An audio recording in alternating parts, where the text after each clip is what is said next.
With news of Marcus Rashford committing his future to Manchester United by signing a new contract, we look at whether he can live up to the challenge Erik Ten Hag set him last season. After Marcus Rashford made it 30 goals for the 2022-23 season with his 78th minute strike against Chelsea in late May, manager Erik Ten Hag quickly set about demanding more from his forward. "I think Marcus is capable of scoring 40 goals in a season," he said. "For him, that's the next step. That's some challenge, particularly for a player who, despite his many talents, has never truly convinced as a number 9, and whose form has remained patchy even in a 30-goal season. I think there is more to come from Marcus," Ten Hag continued.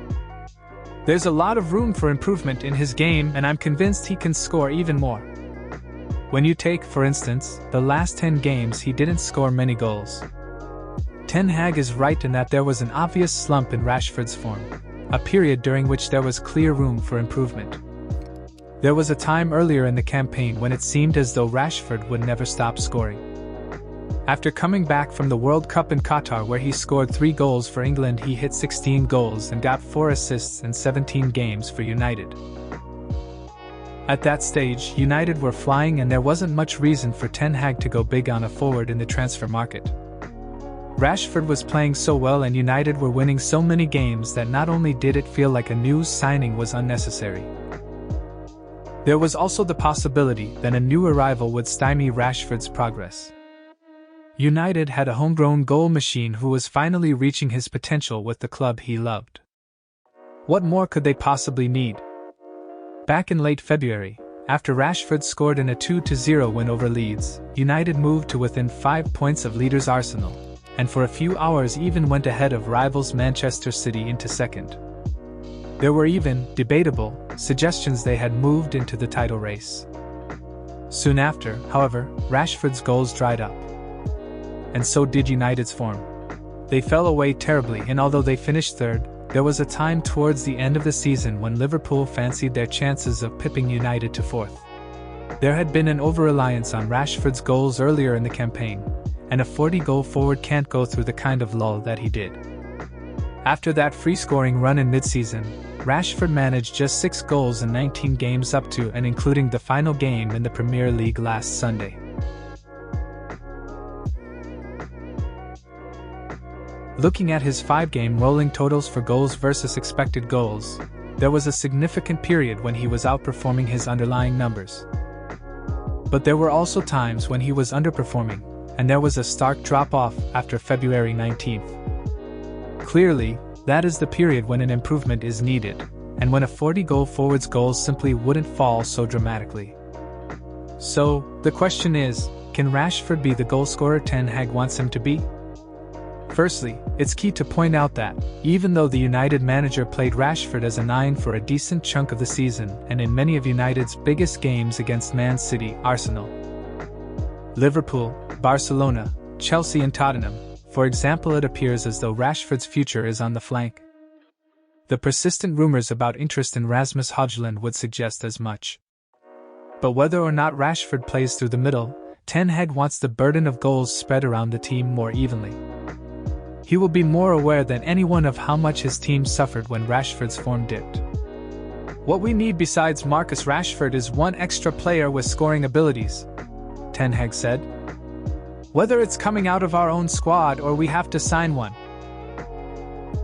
United's second highest scorer in the Premier League this season was Bruno Fernandes, with 8 goals, 2 of which were penalties. Rashford needs more support, but his threat in front of goal is improving. He has just had by a distance his best goal-scoring season, with 17 goals. He did also score 17 Premier League goals in 2019-20, but his numbers were boosted by 6 penalties. It is important to note here quite how significant it is that Rashford isn't United's first-choice penalty taker. He did score 1 this season in the FA Cup against Everton. And yet he is still being challenged to score 40 goals a season. Kane, by way of comparison, scored 32 goals in all competitions this season, but 6 were from the spot. Take away penalties and Rashford has more goals this season than Kane. A look at Rashford's numbers show just how much more of a threat he has become. In 2022-23, He had 3.4 non-penalty shots per 90 in Premier League games, which was his highest in any season so far in his career. Not only that, his expected goals, XG, per 90 was also at its highest, 0.48, in any season to date. And his non-penalty big chances per 90 was also higher than ever before, averaging more than 1 per full game, 1.09. His XG per non-penalty shot was higher than in either of the previous 2 campaigns, but this season is only the 4th best of his career in this regard. So, the shots he is having these days are not massively higher quality chances than before, but he is having so many more shots that his threat is far greater. That explains his increased goal output. The combination of the frequency of shots and quality of the positions he is getting into have meant he is scoring goals more often. That said, he still isn't a truly elite finisher. Although his 12 non-penalty goals in cup competitions came from just 7.54 xg, his 17 Premier League goals this season came from 15.5 xg. Against top-level opposition, he is only just a better-than-average finisher. And that is a consistent theme across his entire career. His overperformance compared to his XG of 1.53 in 2022-23 was the 4th best of his career, but the best is only marginally better, at 2.31 in 2015-16. His actual goal tally has never been drastically above his XG tally, and it has also never dipped too far below. Over the course of his entire Premier League career, he has outscored his XG by 4.81. By comparison, Kane scored his 25 non-penalty Premier League goals in 2022-23 from just 16.7 xg. Rashford tends to score at something like an average rate, and just about did that again this season. Even as he went on that sensational scoring run through the winter months, and had his best season in front of goal. The difference for Rashford in 2022-23 was that he got into dangerous positions more often, and that led to more goals. The next step for him would be to further increase the volume of chances he is getting. He is still only 25, so could still improve his finishing to start outscoring his XG like an elite goalscorer. But the evidence so far in his career is that this isn't an area of the game that he shines in. It might not be where he improves. Bringing in a centre-forward who scores goals consistently could actually help Rashford become even more prolific. He would benefit from having less pressure on him to score on a weekly basis, and the presence of a bigger goal threat in central areas will take some of the opposition's attention away from him. That could allow him to receive closer to goal more often and get more shots off. We've seen that Rashford has required more shooting opportunities rather than better ones to score more goals, and a striker who drags centre-backs out of position by receiving to feet. Creating space centrally will only help that. As the below graphic shows, Rashford has a way to go if he is to join the game's elite when it comes to receiving in dangerous areas and shooting often. Ten Hag wants to build a front three in the mold of Arsenal's current attack line, and not entirely dissimilar to Tottenham's.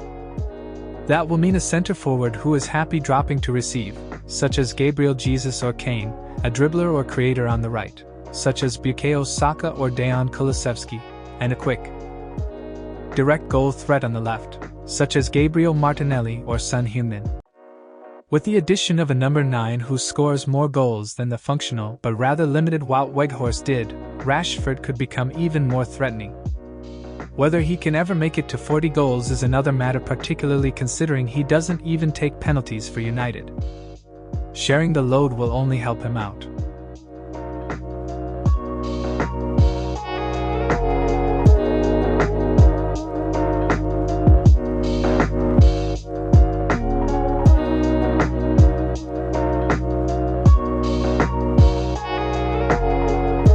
Thank you for watching. If you like this video, please support us by clicking like and subscribe to the channel to watch daily football videos.